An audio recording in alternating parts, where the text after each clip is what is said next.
पत्नी के अलावा इस एक स्त्री से संबंध रखना पाप नहीं होता है। शास्त्रों के अनुसार कोई भी पुरुष पत्नी के अलावा इस एक स्त्री से शारीरिक संबंध बना सकता है।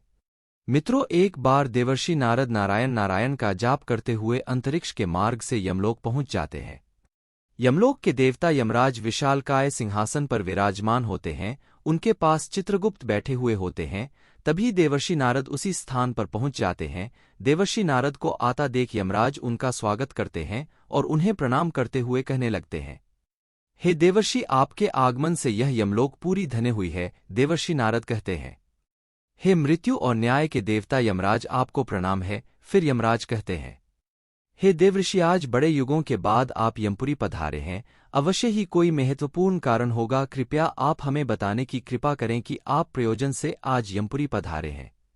तब नारद जी कहते हैं, हे धर्मराज, आप मृत्यु और न्याय के देवता है।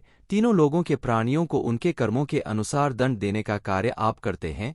के पास समस्त प्राणियों और चराचारों का लेखा जोखा रखा हुआ है। मनुष्यों को आप नरक में डालते हैं और पुण्यवान मनुष्य को आप स्वर्ग में भेजते हैं। इसीलिए आपको मनुष्यों के सभी पाप और पुण्य कर्मों का ज्ञान है। मैं आपके पास एक विचित्र प्रश्न लेकर आया हूं। कृपया आप मेरे इस प्रश्न का उत्तर दें। फिर यमराज कहते हैं, हे देवर्षि, आप सत्य कहते हैं। हमारे पास तीनों लोकों के प्राणियों का लेखाजोखा रखा हुआ है, क्योंकि प्रभु ने हमें यही कार्य सौंप है। हम प्रभु के आदेश से ही मनुष्य के पाप और पुण्य कर्मों के आधार पर उन्हें दंड देते हैं। देवर्षि, आपके मन में जो भी प्रश्न अथवा शंका है, आप निसंकोच होकर पूछिए। हम अपने सामर्थ्य के अनुसार उनका समाधान अवश्य करने का प्रयास करेंगे। तब देवर्षि कहते हैं, यमराज, शास्त्र कहते हैं कि एक पुरुष को केवल एक ही स्त्री से विवाह करना चाहिए, एक ही स्त्री से संबंध बनाना चाहिए। किंतु मैंने यह भी देखा है कि कुछ मनुष्य अनेक विवाह करते हैं, अनेक स्त्रियों से संबंध रखते हैं। क्या यह पाप नहीं है? क्या ऐसे मनुष्य को नरक में डाला जाता है? इस पर शास्त्र क्या कहते हैं? क्या कोई मनुष्य अनेक स्त्रियों से विवाह कर सकता है? कृपया आप मेरी इस शंका को दूर करें। यमराज कहने लगते हैं, हे देवर्षि, अपने समस्त मानव जाति के कल्याण के लिए उचित ही प्रश्न किया है। संसार में मनुष्य एक से अधिक विवाह कर सकता है या नहीं? इसका उत्तर देने से पूर्व मैं आपको एक कथा सुनाता हूं। इस महान कथा में आपको सभी प्रश्नों के उत्तर मिल जाएंगे। इसीलिए आप इस कथा को ध्यान से जरूर सुने। जो भी इस कथा को ध्यान से सुनता है, मैं उसके 32 अपराध माफ करता हूं। फिर नारद जी कहते हैं, हे धर्मराज, आप उस कथा को अवश्य कहिए, मैं उसे ध्यान से पूरा सुनेगा। तब यमराज नारद जी को वह महान कथा सुनाते हैं। प्राचीन काल की बात है। मध्य देश में एक अत्यंत शोभामान नगरी थी। उस नगरी के एक अत्यंत गुणवान, बलवान और रूपवान राजा थे, जिनका नाम था धर्मपाल। महाराज धर्मपाल एक न्याय प्रिय राजा थे। उनकी प्रजा उनके न्याय से अत्यंत संतुष्ट रहा करती थी। राजा भी अपनी प्रजा का अच्छी तरह से देखभाल करते हैं।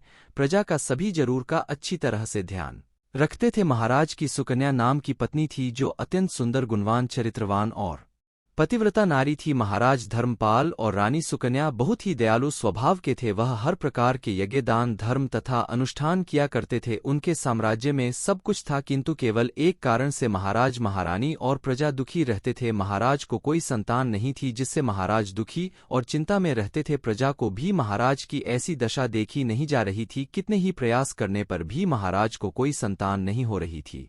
महाराज ने अनेक विद्वान बुलाए, अनेक पुत्र प्राप्ति के उपाय किया, दान धर्म किया, व्रत किया, किंतु उन्हें किसी भी उपाय से संतुष्टि नहीं मिली। फिर एक दिन प्रजाजन महाराज के पास आते हैं और कहते हैं, हे महाराज, आप पुत्र प्राप्ति के लिए दूसरा विवाह करें। किंतु महाराज अपनी प्रजा की बात से सहमत नहीं होते हैं।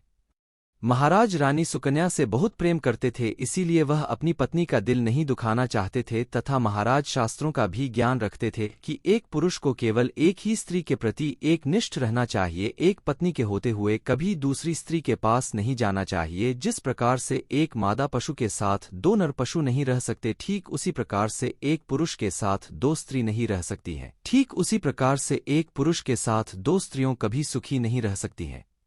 जो पुरुष एक पत्नी होते हुए भी दूसरी स्त्री से संबंध रखता है, वह घोर पाप करता है और नरक में ही गिरता है।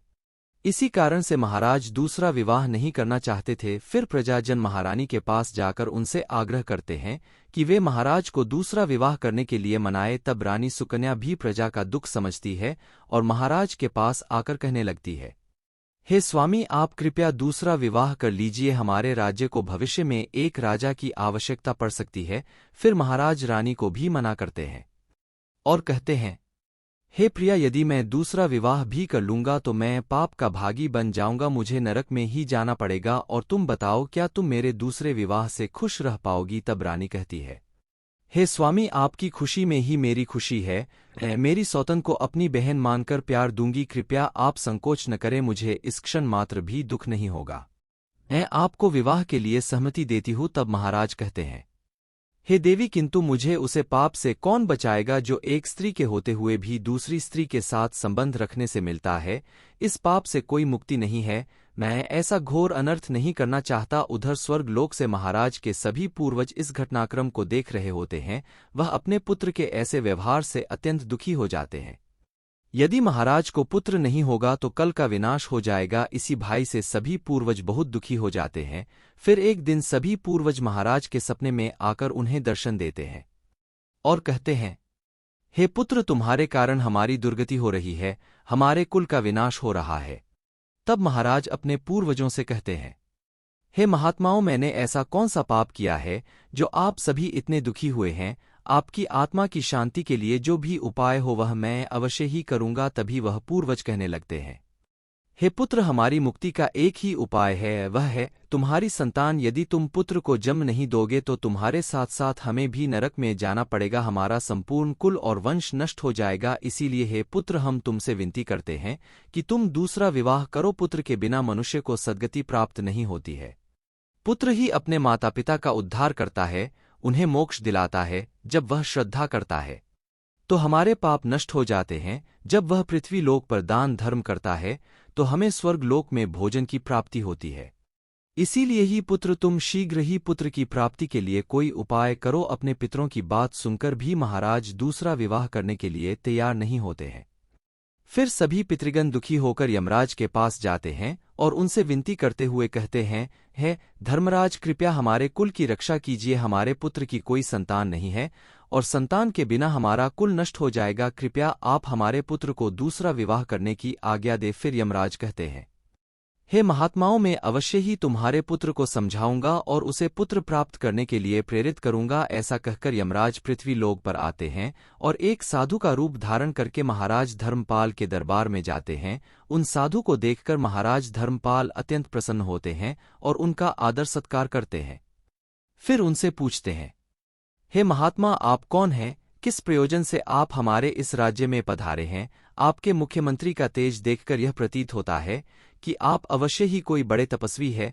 तब वह साधु उसे राजा से कहते हैं, हे वत्स, मैं साक्षात यमराज हूँ, तुम्हारे पूर्वजों के द्वारा प्रार्थना करने पर ही मैं स्वयं तुमसे मिलने के लिए आया हूँ। वह साधु महाराज से कहते हैं, हे वत्स, तुमने अपने पूर्वजों को रुष्ट कर दिया है, जिससे तुम्हारा सारा साम्राज्य नष्ट हो जाएगा। पुत्र के बिना तुम्हारी दुर्गति हो जाएगी, तुम्हें कभी मोक्ष की प्राप्ति नहीं होगी। शास्त्र कहते हैं कि मनुष्य को मोक्ष प्राप्ति के लिए पुत्र को जन्म अवश्य देना चाहिए। फिर महाराज कहते हैं, हे धर्मराज, मैं विवश हूँ, मैं दूसरा विवाह करके पाप का भागीदार नहीं बनना चाहता। इससे अच्छा है कि मैं पुत्र हैं होकर जीवन व्यतीत करूं। यमराज कहते हैं, हे वत्स, तुम्हारे न्यायप्रिय आचरण से और अपनी पत्नी के प्रति एक निष्ठा को देखकर मैं अत्यंत प्रसन्न हूं। किंतु है धर्मपाल, एक मनुष्य दूसरा विवाह अवश्य कर सकता है, इसमें कोई पाप नहीं है। यदि किसी पुरुष की पत्नी उसके दूसरे विवाह के लिए सहमति देती है तो वह पुरुष दूसरा विवाह निश्चित ही कर सकता है, इसमें कोई पाप नहीं है। शास्त्र कहते हैं कि यदि एक पत्नी से पुत्र की प्राप्ति नहीं होती है और उसकी पत्नी उसे दूसरा विवाह करने की अनुमति देता है तो उसे दूसरा विवाह करने में संकोच नहीं करना चाहिए। साक्षात धर्मराज के द्वारा ऐसे वचन सुनकर महाराज अति प्रसन्न हो जाते हैं और यमराज को धन्यवाद देते हैं। फिर यमराज उसे स्थान से अंतर्ध्यान हो जाते हैं। महाराज धर्मपाल अपनी पत्नी सुकन्या के पास जाते हैं और उसे दूसरा विवाह करने की अनुमति मांगते हैं तो महारानी सुकन्या उन्हें दूसरा विवाह करने की अनुमति दे देती है। तब महाराज दूसरी स्त्री से विवाह कर लेते हैं, जिससे उन्हें सुंदर पुत्र रत्न की प्राप्ति होती है और उधर स्वर्ग लोक में सभी पूर्वज भी आनंदित हो जाते हैं और यमराज का बार बार धन्यवाद करते हैं। तो मित्रों, इस प्रकार से धर्मराज ने नारद जी को स्त्री और पुरुष के विवाह और आचरण संबंधी महत्वपूर्ण ज्ञान दिया है। मित्रों, यह वीडियो आपको कैसी लगी हमें कमेंट बॉक्स में जरूर बताएं और हमारे चैनल को सब्सक्राइब जरूर करें। धन्यवाद।